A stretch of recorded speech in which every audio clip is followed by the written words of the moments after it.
नमस्कार प्रोग्रामर्स। आज का सवाल है क्या है पाइथन। क्योंकि बहुत सारे लोगों को अभी भी बहुत सारा कन्फ्यूज़न है पाइथन को लेकर।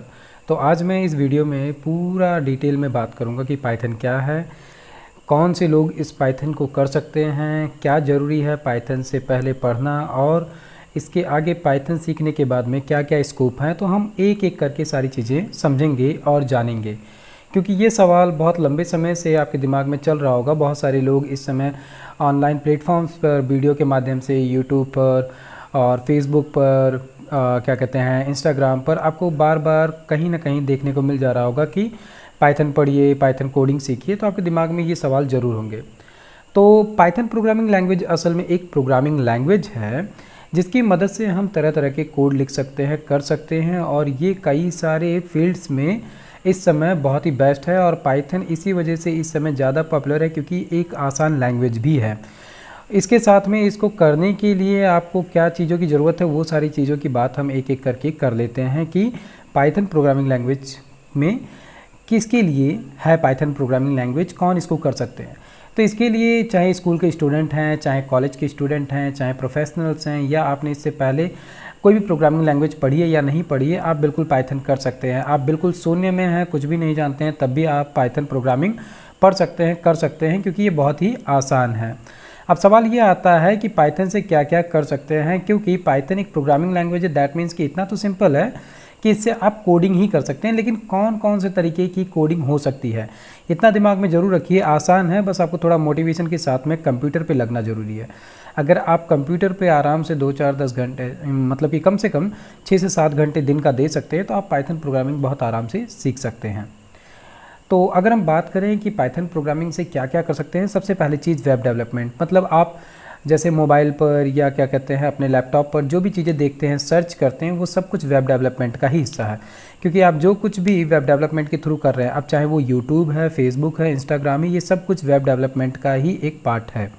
तो सबसे पहली चीज़ हम क्या कर सकते हैं, पाइथन से वेब डेवलपमेंट कर सकते हैं। इसके अलावा दूसरा हम कर सकते हैं डेस्कटॉप GUI एप्लीकेशन बना सकते हैं। मतलब कि हम जब भी अपना विंडोज़ यूज कर रहे हैं या एप्पल का मैकबुक यूज कर रहे हैं, उसमें जो भी एप्लीकेशंस हमको मिलते हैं वो एप्लीकेशन भी हम बना सकते हैं। किसकी मदद से? पाइथन की मदद से। इसके अलावा हम सॉफ्टवेयर डेवलपमेंट कर सकते हैं। मतलब कि जो सिस्टम पे चलेंगे और किसी एक तरीके का काम वो करेंगे। जैसे हमारे पास कई सारे एप्लीकेशन सॉफ्टवेयर्स होते हैं, जैसे कि माइक्रोसॉफ्ट के हैं, विंडोज़ क्या कहते हैं माइक्रोसॉफ्ट के हैं, ऑफिस एप्लीकेशंस हैं, और भी कई तरीके के एप्लीकेशंस हम सिस्टम में यूज करते हैं, टैली है। तो ये सब कुछ सॉफ्टवेयर डेवलपमेंट का हिस्सा होता है। नेटवर्क प्रोग्रामिंग हम इसके थ्रू करते हैं, क्योंकि पाइथन जो है वो बहुत ही वेल नोन और बहुत ही ईजी टू यूज़ लैंग्वेज है, इसलिए बहुत कठिन से कठिन प्रोग्रामिंग हम पाइथन के थ्रू कर सकते हैं। तो नेटवर्किंग की प्रोग्रामिंग भी हम पाइथन की मदद से कर सकते हैं।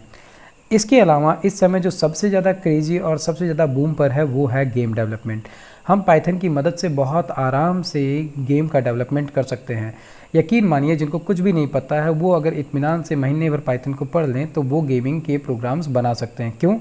क्योंकि पाइथन हमको बहुत सारी चीज़ें बनी बनाई दे देता है, बस हमको मेन चीज़ें करनी रहती हैं, इसलिए काफ़ी चीज़ें आसान हो जाती हैं। इसके अलावा पाइथन का जो इस समय का सबसे ज़्यादा क्रेज चल रहा है वो चल रहा है डेटा साइंस में। डेटा साइंस से होकर आप डेटा साइंटिस्ट बन सकते हैं, डेटा एनालिस्ट बन सकते हैं, या स्पेसिफिक मेडिकल के क्षेत्र में बहुत सारी एरिया है जहाँ पर कि आप इस पाइथन लैंग्वेज का यूज करके बहुत सारे अलग अलग टूल्स बना सकते हैं। जैसे इस समय कोविड-19 के समय में बहुत सारे ऐसे टूल्स बने जो कि अलग अलग वैक्सीन को चेक करने के लिए टूल्स बनाए गए। जिन लोगों को क्या कहते हैं कोरोना हो रहा था, उनके सिम्टम्स को जानने के लिए अलग अलग तरीके के टूल्स बनाए गए। तो ये जो पाइथन है ये बहुत ही आसान है डेटा साइंस या मेडिकल के क्षेत्र के लिए भी।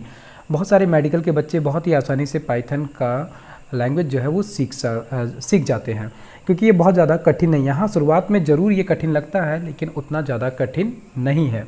हम इसको बहुत ही आराम से सीख सकते हैं। तो अब सवाल ये आता है कि इन सब के बाद में आपके दिमाग में अगर कोई कन्फ्यूजन क्वेश्चन है तो वो आप ज़रूर मुझे कमेंट में बताएं, क्योंकि मैंने बहुत ही शॉर्ट में, डिटेल में और संक्षिप्त में आपको बताने की कोशिश की कि पाइथन क्या है, किन लोगों के लिए है, तो बहुत ही आसान है, इसके लिए आपको कोई भी प्रीवियस प्रोग्रामिंग लैंग्वेज सीखने की ज़रूरत नहीं है। आप बहुत ही आसानी से इस एक पाइथन लैंग्वेज को सीख सकते हैं, इसके पहले अगर आपने कुछ नहीं सीख रखा है तो भी। बस ज़रूरी क्या है कि आपको इंटरेस्ट होना चाहिए कंप्यूटर पे बैठने में, कंप्यूटर पे आप खुद से रिसर्च करना जानते हो। प्रोग्रामर्स वही बन सकते हैं जो कि लॉजिकल थिंकिंग रखते हैं, सोच उनकी क्या कहते हैं क्रिएटिव है, वो लोग बहुत आसानी से प्रोग्रामर बन जाते हैं। प्रोग्रामिंग में जो सबसे मेन चीज़ जो सबको टिपिकल लगता है, जो नए प्रोग्रामर्स होंगे जो वीडियो देख रहे होंगे, लॉजिक को बनाने में। लॉजिक बनाना असल में कोई बहुत भारी चीज़ नहीं है। अगर आपका दिमाग किसी भी चीज़ को देखकर सॉल्यूशन के लिए चलता है, कोई भी आपका घर का काम है, आप घर का काम कर रहे हो, उसमें आपका दिमाग जुगाड़ चल रहा है, आप कोई जुगाड़ लगा सकते हैं और आसानी से आप कर ले जाते हैं, कुछ भी सोच के टिकड़म लगा लेते हैं, तो प्रोग्रामिंग लैंग्वेज वो लोग बहुत आसानी से सीख सकते हैं। बस क्या है कि जो आपकी सोच है एक पर्टिकुलर एरिया में, उसको मोड़ के आप डेवलपमेंट में कैसे यूज कर पाएंगे, उसके लिए आपको थोड़ा सा समय देना पड़ सकता है। कभी कभी ये चीज़ सीखने के लिए आपको महीने, 2 महीने, 3 महीने देने पड़ सकते हैं, क्योंकि कभी कभी हम कोई चीज़ सीखते हैं तो हमको समझ में नहीं आती है, समय देने पर वो धीरे धीरे समझ में आने लगती है। तो मुझे उम्मीद है कि आपका ये सारा डाउट क्लियर हो गया होगा। अब मैं आपसे चाहता हूँ आपकी मदद, आपका सपोर्ट, कि आप सब्सक्राइब ज़रूर करें मेरे चैनल को, साथ में जो बेल आइकन है उसको दबा दें, क्योंकि आपको अगर मेरे वीडियोस पसंद आ रहे हैं तो आपको आगे की नोटिफिकेशंस और अपडेट्स मिलते रहेंगे। ठीक है, मैं मिलता हूँ आपसे नेक्स्ट वीडियो में। तब तक के लिए आप स्वस्थ रहिए, मस्त रहिए, कोडिंग करते रहिए। आपने सवाल अगर आते हैं कुछ भी दिमाग में तो आप मुझे कमेंट करके ज़रूर बताइए।